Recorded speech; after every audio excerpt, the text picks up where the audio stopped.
Buenas tardes, mi nombre es Ana Karina Carmona, estudiante del 10º semestre de Estudios Internacionales en la Universidad Santa María. Vamos a hablar un poco sobre el federalismo europeo como modelo de estructuración regional y su relación con la Unión Europea. Hablaremos sobre el Plan Spinelli, la desaprobación de la Constitución Europea y la poderosa influencia del eje franco-alemán en la Unión Europea. El federalismo europeo es un movimiento político y social que aboga por una estrecha coordinación entre los países europeos, compartiendo sus soberanías nacionales y persiguiendo la creación de un Estado europeo de modelo federal. Se plasma en un proyecto político viable sobre la base de un pacto constitucional europeo de posguerra, incluyendo las reformas constitucionales de los países fundadores y que constituye un desarrollo de los sistemas democráticos de sus países participantes. Se dispone el surgimiento de un nuevo federalismo europeo más pragmático y flexible y que ha evolucionado desde las fórmulas iniciales inspiradas en modelos clásicos de federación hasta los desarrollos más recientes que trascienden este esquema y desarrollan el concepto de proceso federal. En el año 1946, en un discurso de Winston Churchill en Zúrich, lanzó la idea de que hay una panacea que permitiría a Europa recuperar su curso y su personalidad, los Estados Unidos de Europa. Sin embargo, en aquellos días esta declaración tan solo quedó en un discurso, pero la idea de una federación europea será retomada más adelante.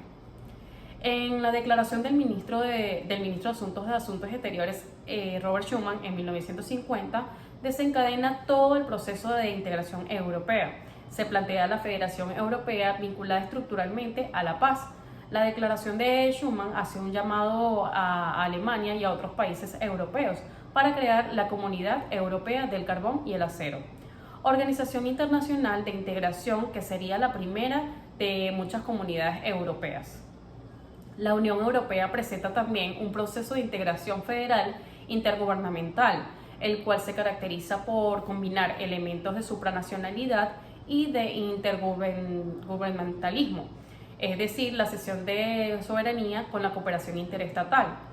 El modelo de federalismo intergubernamental está presente en la construcción europea desde sus inicios de una forma matizada, lo que lleva a ver que el sistema institucional previsto por los tratados fundamentales no sea enteramente federal ni propio de una organización internacional clásica, sino que mezcla características de los dos. El proyecto de Tratado de la Unión Europea de 1984 diseña y por primera vez el modelo federal del federalismo intergubernamental al prever dos tipos de procedimientos a través de los cuales la Unión toma decisiones a través de sus instituciones para llevar a cabo sus objetivos, la acción común y la cooperación entre Estados. La Unión Europea avanza hacia un federalismo asimétrico y este concepto ha de entenderse en un doble sentido. En primer lugar, hablamos de asimetría, ya que la Unión está formada por estados unitarios y de estructura compleja. Por lo tanto, se trata de asociar a las regiones con competencias legislativas al funcionamiento de la Unión. El segundo sentido del federalismo asimétrico se refiere a que trata de un sistema heterogéneo, en que no todos los Estados miembros participan en las mismas políticas ni de la misma manera, sino cada uno a su propio ritmo. Se considera que las cooperaciones reforzadas van a ser la garantía para proseguir en la integración para muchos Estados que así lo deseen, en una unión tan heterogénea como puede serlo con 27 o más Estados miembros. Ahora bien, esto nos lleva a hablar sobre el Plan Spinelli, de Altiero Spinelli, quien fue uno de los autores del Manifiesto de Ventotene, uno de los primeros documentos que defendieron la creación de una Europa unida y una constitución europea. Spinelli, junto con otros presos políticos, redactó el manifiesto durante su encarcelamiento por parte del régimen fascista italiano en la isla de Ventotene. En el año 1980 fundó, junto con otros diputados federalistas del Parlamento Europeo, el Club del Cocodrilo, cuyos miembros presentaron una petición para que el Parlamento elaborara una propuesta para un nuevo tratado de la Unión Europea. El 14 de febrero del año 1984, el Parlamento Europeo adoptó por mayoría su propuesta y aprobó el proyecto de tratado constitutivo de la Unión Europea, el denominado Plan Spinelli. El manifiesto propone un modelo socioeconómico diferente para Europa, alternativo al capitalismo estadounidense y el comunismo soviético, bajo la bandera de una Europa de los trabajadores. Esto es lo que hoy llamamos modelo social europeo, es decir, el equilibrio entre el mercado y el Estado y la sociedad, y al mismo tiempo la recuperación de la confianza de la clase trabajadora en el proyecto europeo es de suma importancia, lo que sin duda requiere un salto cualitativo en la dimensión social de la Unión. En el proyecto Spinelli encontramos una apuesta clara por la unión política superadora de la vieja comunidad económica europea. La idea de la profundización institucional, el respeto de los derechos humanos en toda la Unión, la codecisión entre el Consejo y el Parlamento y una política exterior unificada. Como es sabido, el proyecto fue rechazado por el Consejo Europeo, pero influyó en el Acta Única y más decisivamente en el Tratado de Maastricht e incluso el Tratado Constitucional del año 2004. Ahora, en la desaprobación de la Constitución Europea, tenemos que el proceso de constitución de un federalismo intergubernamental en la Unión Europea se vio favorecido en un principio por un proceso constituyente o constitucional. La finalidad de crear una constitución europea era la de conformar una organización política legítima y democrática, próxima a los ciudadanos. Sin embargo, fue rechazada la constitución por parte del referéndum francés el 29 de mayo y el holandés el 1 de junio del año 2005. Pero a pesar de este rechazo, no podemos negar que la elaboración del texto constitucional es de gran suma importancia para el proceso de integración político de la Unión Europea. Los principales avances que establecieron en la Constitución Europea hablan de la explicitación del modelo de federalismo intergubernamental, que se abría paso ya como el modelo propio de la Unión Europea. Se mantenía el compromiso de la Unión con los valores que son su razón de ser: la paz, la libertad, la democracia, la solidaridad, el derecho y los derechos fundamentales. Se reafirmaba el modelo europeo de sociedad, llevándose por primera vez el modelo de economía social de mercado a la definición del modelo europeo.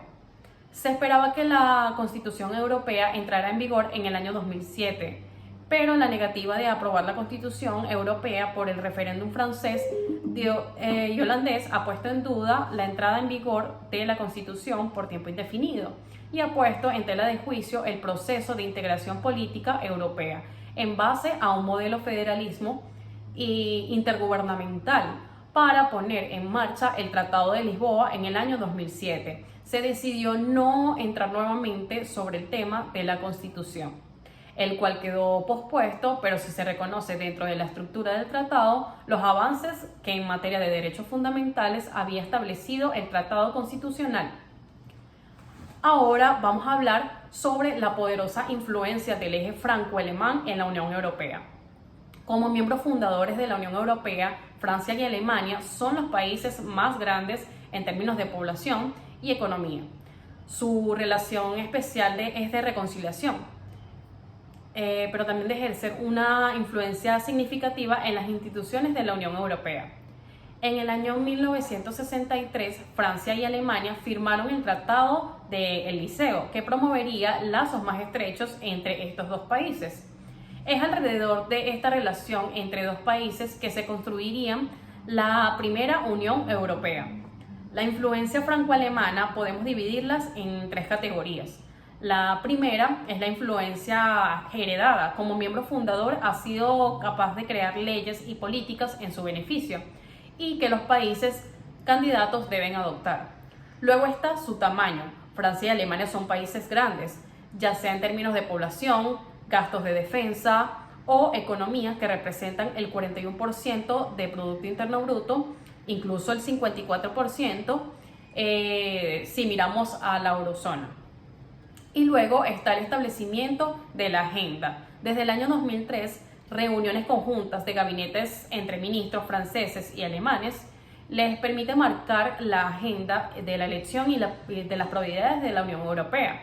Pero incluso más que estos tres aspectos, Francia y Alemania han influido en la Unión Europea a través de su visión de un bloque abierto al mundo y listo para comerciar. La política alemana de cambiar a través del comercio impulsa el comercio como una herramienta diplomática para cambiar los regímenes autoritarios mientras que Francia tiene su propia noción de autonomía estratégica a través de la Unión Europea. Pero esta influencia también significa que los dos países perciben una visión diferente, no de todo acorde al resto de la Unión Europea. La última crisis de la Unión Europea ha revelado fallas profundas en las visiones de la Unión Europea globales de Francia y Alemania en términos de relaciones comerciales y políticas de gran poder, mientras que en Francia se ha relanzado el escepticismo por la fiabilidad estadounidense. Esto revela la naturaleza realmente multipolar del liderazgo de la Unión Europea, como un bloque impulsado no por países, sino por visiones. Pero eso no quiere decir que la asociación franco-alemana vaya a desaparecer. Cuando consideramos la agenda actual de reforma de la Unión Europea, esa relación, que sigue siendo un importante foro de diálogo, decisión y compromiso, tendrá un papel muy importante que desempeñar, pero ahora incluso mucho más que antes. Muchas gracias por su atención.